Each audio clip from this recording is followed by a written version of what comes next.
Let's not step back.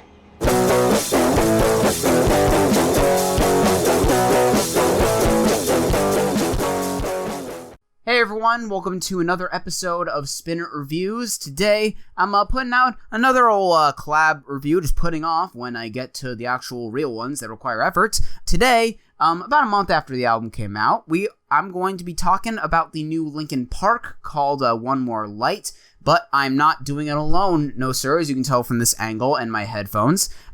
Today, I'm here with one Mr. Ethan, LP Club. How you doing?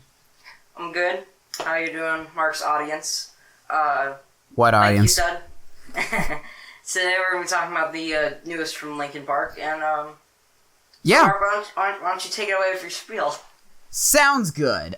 So you could probably see I carefully positioned this so you can see the One Step Closer poster in the background, and I'm saying that because I'm also showing that I got the Linkin Park Hybrid Theory on vinyl, and I have this t-shirt here. That said, I'm not really as much of a diehard fan as some people in this whole community. I feel like they tend to get kind of put up on this ridiculous pedestal as, you know, some bands that have gotten big over the last 15 years or so, which I suppose kind of makes sense. There isn't really an album from them that I consider, like, great all the way through. I always find a couple of clunker moments here and there. Maybe sometimes it runs together, or sometimes there's just a couple experiments that go better than others. But in general, like, I would consider myself a fan of this band, I suppose. You? I've never been the biggest fan of these guys. Obviously, I respect Hybrid Theory. I respect the crap out of it. In fact, I think there's some awesome songs on there, as everyone should. And I think they have a lot of other interesting choice cuts off different records, though I can't say I've listened to all that many full records by them besides maybe Hybrid Theory, and I'm pretty sure back when I was about 8, I listened to 1,000 Suns in full, which was pretty impressive. Because I always remember my first turning on point for these guys were the song Waiting for the End off of that record, 1,000 Suns, because that was the first song I ever heard from them. Because back in the old days, me and my dad used to watch a show on VH1 called the Top 20 Countdown. Oh, same here. Yeah. Yeah. Okay, I think we have a similar kind of entry point then. Go on. Yeah, that was the first song I'd ever heard by them, and I love that song. I still love that song. I think it's a great song. But I never really felt all that deep connected to Linkin Park. But obviously I was going to review their album when I got the chance. I was always interested. The late 2000s, when I was watching those kind of the Top 20 Countdown shows and shows like that, I'd kind of heard of like what I've done, and I was playing the crap out of Rock Band 2, so I knew about One Step Closer. But once songs like, especially like, really weirdly enough, the songs from 1,000 Suns, like The Catalyst and Waiting for End, especially, which is still one of my favorite songs from them, and to a lesser extent New Divide before that, but even then I was kind of like, it's okay. From there, I just kind of listened to them really consistently and been kind of intrigued by all their changes, for better or worse, over the last handful of years. But anyway, kind of getting into this new one. So I think that it's not really gonna be that much of a shock that this isn't either of our favorite album from this band, right? Oh no, not even close. In fact, I'd probably put it in the bottom 2 if I had heard maybe like 1 or 2 more records of them. I think this record's more of a forgettable one than an outright horrible one than a lot of people are saying, which I think I may disagree with you on that, but I definitely think this record has its strong points, but its weaknesses are everywhere on here. Yeah, because I think that how I like to explain it when it comes to, because this has happened a few times over the last few years where a band has a similar kind of trajectory where like they do a lot of experimentation between styles and they've had a lot of mainstream success, so when they go in a certain direction, people call them sellouts. Go in a certain other direction, people say they're stagnated, you know, kind of a you can't please everyone kind of thing. And in that respect, I can understand why they would get kind of frustrated, even if Chester's comments are a load of bullshit. The kind of the guideline that I've always had, but I've only just recently been able to put into words, is for any change that a band might make that's super drastic, or where they're getting rid of a certain like fundamental element of what put them on the map in the first place, you got to look at what are they replacing it with. And I think that for every album, from Minutes to Midnight, where they really first alienated people, up to The Hunting Party, I was able to give a solid answer for that. Like Minutes to Midnight, they start going a little bit more political. A Thousand Suns had more of a grand concept to it, even if it didn't really come together all the way, but you know what I'm saying? Plus, it also had some more atmospheric production going on, which was awesome. Yeah, anyway. yeah. Experimental electronic side of things, playing the song structures a little bit.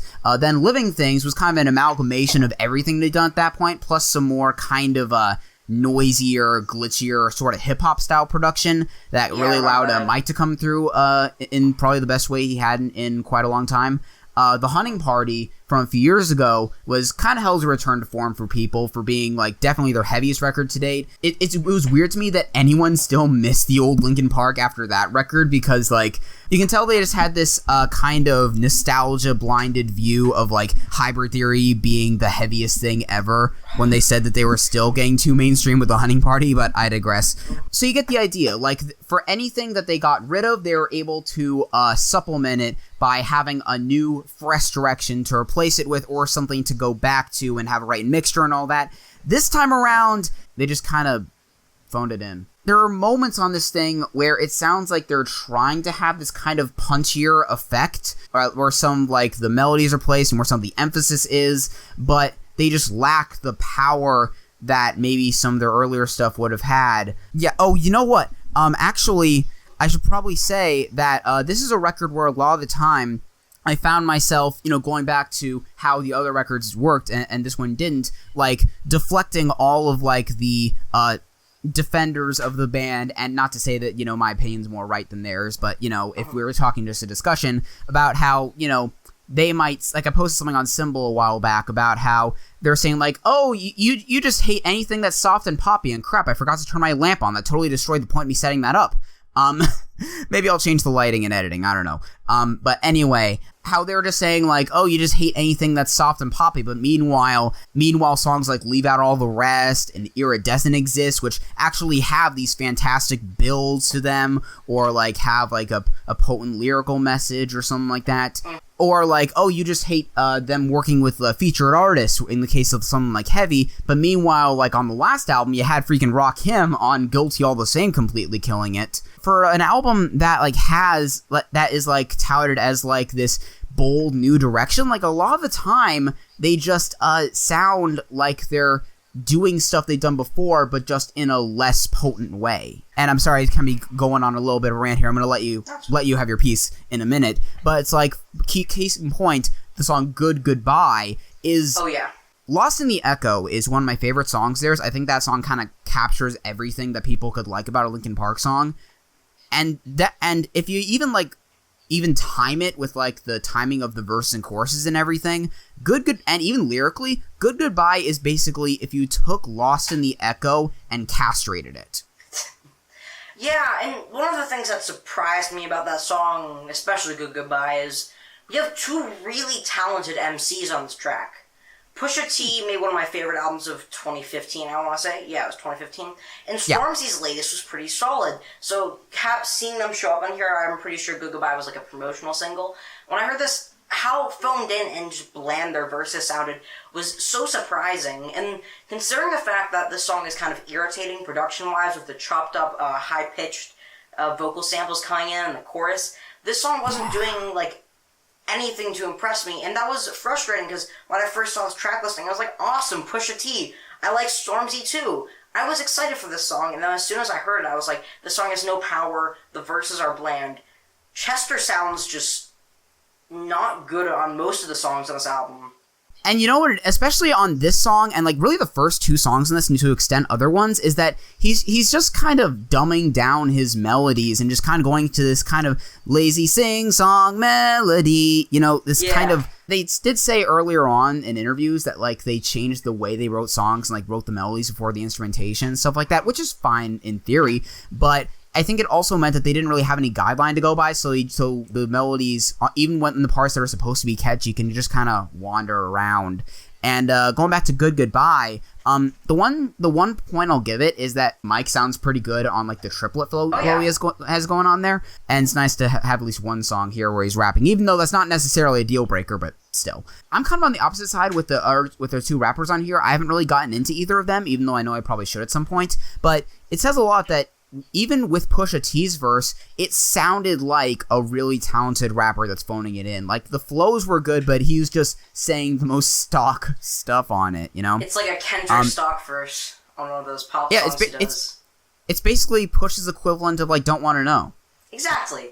Essentially. And now Linkin Park has officially turned into Maroon 5. Exactly. On this record, if you want to go with that. This isn't really related to the other stuff in there, but I do have to say, Stormzy's line about never seen a young black brother in the chart twice, is he saying a black person has never had more than one hit? Because that is very wrong. I don't know. I have no clue. There's a lot of very strange lines thrown out, especially from the guest features on here. Yeah. I can't think of one off the top of my head, but Stormzy's verse was just filled with a lot of filler, and then lines that stood out like that one that were just like, where is that coming from?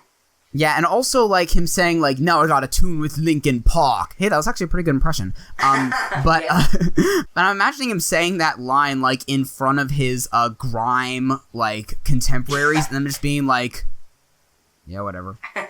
Because, like it or not, Linkin Park is not the highest bar of hip-hop credibility. Like, no, maybe he was on a Fort Minor song, I could see that, but... No, of course not. But, like, I mean, Linkin Park, you know, they are monumental. This album did debut at number 1, sadly. And then fall to, like, number 30? Yeah. But, I mean, they are slightly monumental, you know. Saying something like, now I've got a tune with Linkin Park, okay, this is just a tangent, but, like, you know, it has some value to it. It just sucks that everything else that Stormzy does on this album really, really sucks.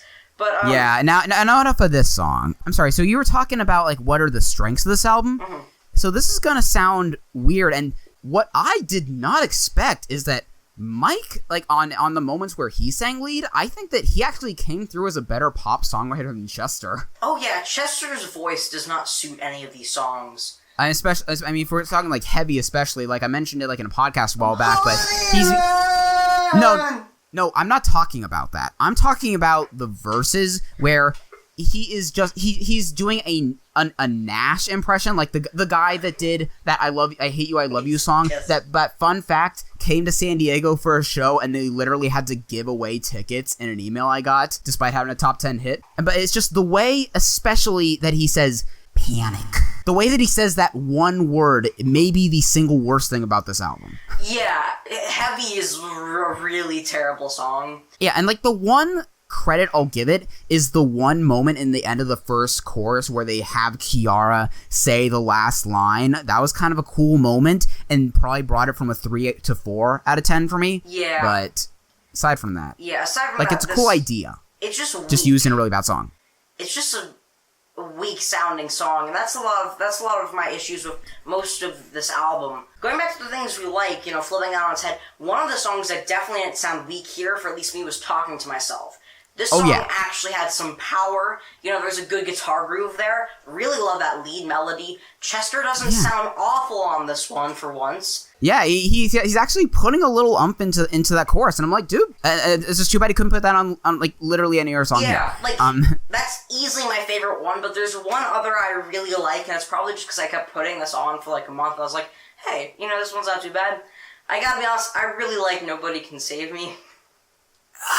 Dude, no, stop it. Those flip. It's like it kind of captures a lot of what I don't like about this record, really, because like there's a lot of moments here where like they try to put in these synths, like have this staccato like dun, dun, ding in the, you know, the beginning of each measure. But the thing is that because they use these dull muted synths instead of an actual like power chord, like you can tell that by their songwriting style there would be a power chord there. It just dulls any impact that it would have, in my opinion, anyway.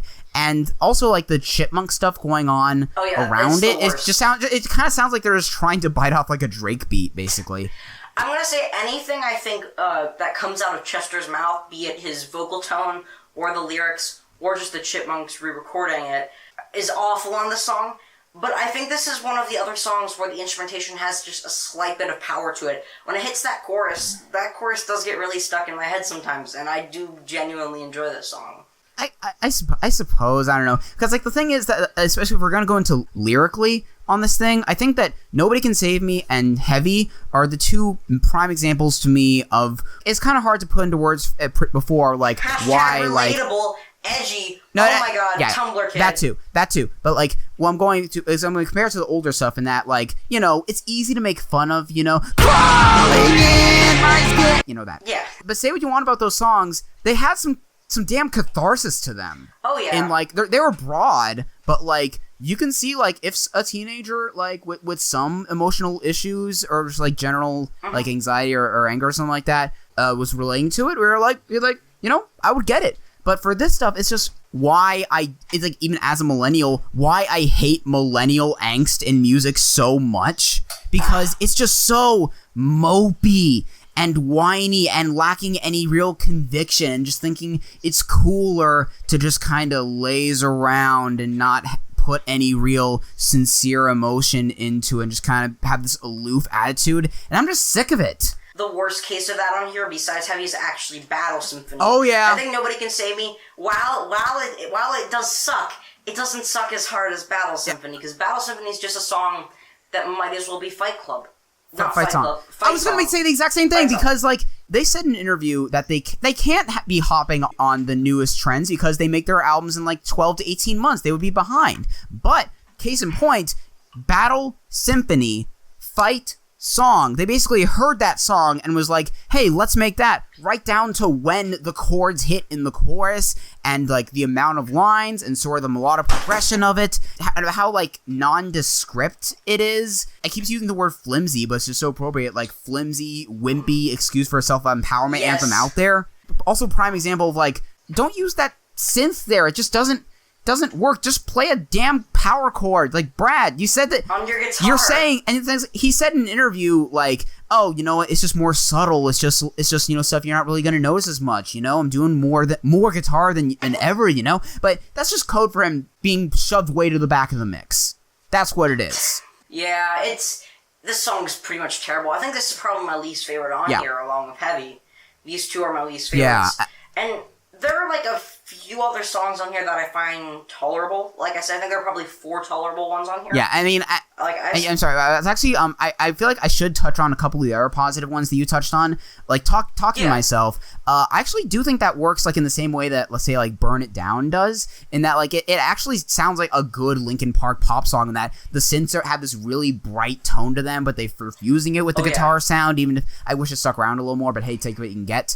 Lyrically, it actually has, like, a situation going on where it's, like, someone, like, trying to get through to someone and then being, like, a total brick wall. Like, I can see, like, that's a similar kind of situation as, like, that can make you pissed as I can see on, like, the first 2 albums, you know? Only with maybe, like, a few more years of experience in songwriting to kind of refine it a little bit. So, I can appreciate that one in that regard. Not a perfect one by any means, but definitely one of my favorites on here. I'm sorry, I want to go back to my thing about Mike actually kind of coming through on his all-song performances here, with Invisible and Sorry for Now. I don't think those are great songs by any means, but as far as the core of them, I think that they have really, like, nice lyrical sentiments. In fact, I feel like kind of the main theme they go for throughout this thing is, like, the idea of, you know, validating sort of a personal mental strife that someone might be going through, you know? And songs like Invisible and Sorry for Now are actually really good in that regard of kind of expressing a sort of regret.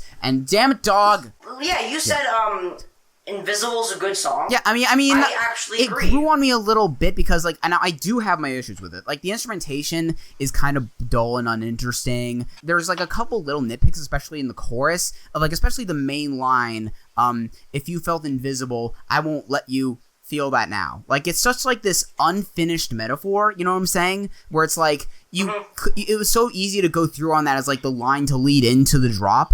But and it's like it could have been like, I don't know, I'll see you more than ever before, or like, I don't know, something like that, where it's like it would actually follow through. But it's like he just kind of it almost sounded like he was improvising it and was on fire, but then he just kind of got to the end of his thought and was like, oh crap, if you're invisible, I won't let you feel that now. It's like he put that in the first draft of it and just never changed it as like, okay, this is the sentiment, this is the sentiment I want to go for, and just forgot to actually put something there. I don't know. I think that's definitely one of the best songs on here. Yeah. Like I said, I think there are 4 tolerable songs on here. I like No One Can Save Me. I like Talking to Myself. Yeah. I think Invisible's okay. Yeah. And I think One More Light's actually... Yes, that one. Oh my god. That's the one I was going to get to. That's... Okay. Linkin Park has never had a title track on an album, fun fact, until now. They need more title tracks, because this is the direction that those would go in. This is by far my favorite on here. This track is heartbreaking and and captures all those themes I was talking about way better than any other songs here, even the mic ones. Yeah, they do it well. Yeah, and it's like a huge surprise. You know how whenever a tragedy happens and there are those dickwads that tweet like, oh, but where were you when all those people died of cancer? You know, Nision and people like that. Where it's like, where stop caring about individual people and think about the world, man. This is just like a response to that of just like, dude, shut up and let me feel things. Someone close to me that I love dies, and I've never even had that experience, but even I was just like, ugh, with this. Yeah, I mean, it's such a surprise coming like 8 songs through an album where I think there's maybe 2 redeemable ones so far, maybe 3. It's such a surprise, especially coming off Halfway Right, which is probably the most slushy, boring song on this record. That one I'm really conflicted on, because like it's actually, again, it's another one of the more lyrically strong ones here, sort of about, in my opinion, sort of like the consequences of being cocky throughout your life. But then it's just dulled by this super droning beat. Again, that sort of recurring problem of keys being where the guitars should be, and not to mention.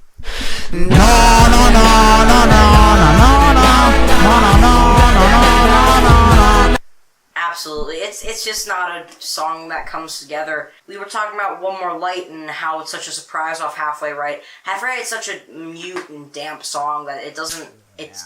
Like I said, it goes into One More Light so well. But yeah, like you said, Halfway Right's just such a nothing song, and it sucks. Yeah, it's barely half a song.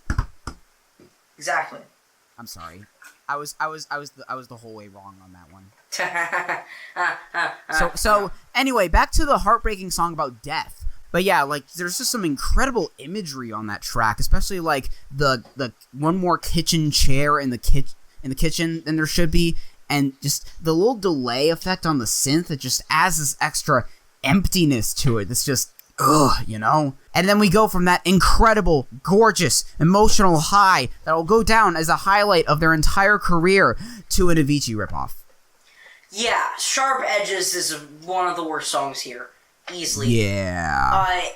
It sounds like A Sky Full of Stars if there wasn't any Coldplay flavor in it. It feels like such a nothing song that it's such an awful point to end the album on. And the album would have been so much stronger if you just ended it with One More Light. Like, oh yeah, that's the most like perfect closing track I can imagine, especially like closing out on the title track. That's something bands do a lot, but nope. We gotta end it with like making sure there isn't a doubt in your mind that we're hopping on trends from 12 to 18 months ago, as they would put it. It's just so hokey. Like it's like the hokiest I've ever heard Linkin Park sound. And it's like, I know they're in their late 30s now, they're dads, but you don't have to be so obvious about it. And also like the message on it is like really confused, because like on the chorus it's like, you know, I did these stupid things, but it gave me scars and these stories, and I'm proud I did it. But then in the second verse they just tell you to put your head in a book. Like that. See the influence you're having on the youth, Linkin Park? See, I just rubbed all of my sweat in this awesome photography book that I got for Christmas. Thanks, good job, Linkin Park. There is one last thing I wanted to talk about. Sorry for now. So I posted I posted this little jokey Twitter poll on my account where I was saying, you know, how many songs before I walk into traffic, because I was listening to it for the first time while I was going on a walk. And on Sorry for Now, when that drop hit, I was actually considering it. For like half a second? Yeah, half second. It's almost like I said that on the last attempt of recording. Yeah, no way. Granted, it's grown on me a little bit to the point where like I can keep it in iTunes and not mind it too much. But what it just sounds like is that Han was getting impatient with not having anything to do basically since Living Things. And Chester and Mike were like, okay, fine, go churn out some DJ Snake drops and we'll pick one of them. And he was like, yay!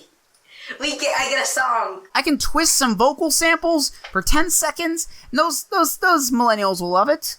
Exactly. I think that's just the perfect point to end this record out on. It feels forced and processed and not very good at Yeah. that.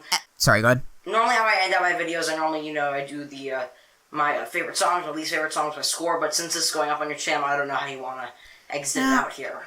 I mean, I would normally just, like, put it in the description, but if you want to mention it, although, so sort of a thing to, like, close out my thoughts on this thing is that, like, again, for anyone commenting, my problem with it is not that it's a pop album. Linkin Park has made great pop songs in the past. Burn It Down, Iridescent, Leave Out All the Rest, maybe even Breaking the Habit to an extent, Waiting for the End. Like, they've made a lot of great pop songs. It's just that these are just so lifeless and gutted out, and it's like they have the worst of both worlds, where, like, there isn't any room for them to breathe, but at the same time, they're just so hollow sounding. The whininess of their earlier stuff, but none of, again, the catharsis of it. It's just kind of a worst case scenario for me, and like the first spot where I felt like really cold on an album there, despite the highlights here and there. So like my top 4 tracks here in order are the title track One More Light, Talking to Myself, Sorry for Now, and Invisible.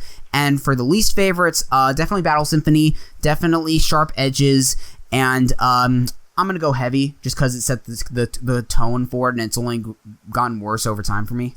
Absolutely. I think if I was going to go to my favorites, it would be Nobody Can Save Me, because I like that song. Talking to Myself, Invisible, and One More Light. Not a huge fan of Sorry for Now. Like you said, that drop was pretty asinine. But if you're thinking score-wise... 4.5 is fair. Like, it's not an intolerable record. Like, it's one of those that you could put on and not really, like, feel the need to break things. Like, fun fact, I have this on a stack of CDs, my microphone, and the top one here is Judah and the Lion, and it's really fueling my rage here. That's really helping out with that. This isn't that, but it's in the same ballpark. Ugh. 4. Okay. 4. Yeah, if you strong 5, light 4, I would basically go. That's basically a 4 on my scale. So yeah, if you guys have heard this album, if you have any controversial hot takes about, hey, wait a minute, I don't think it deserves a 43 on Metacritic, let me know in the comments. And if you have any like legitimate points, that aren't, you're just a hater, and I hope you get stabbed, then feel free. I'm open to how this could relate to someone, especially in some of the themes. Yeah. Also, guys, check out Ethan's channel, even though realistically more of you coming from his channel than me to his, but wishful thinking. Yeah, do you have any final things to say before we go out? No, thanks for having me on, Mark. See you next time. Yeah, okay. And I promise to have more videos up soon, guys. I promise. Capture on that, follow up on that Kendrick hype for sure. Awesome. And yeah. Later. Pretty much see it. you next episode. Anyway, bye.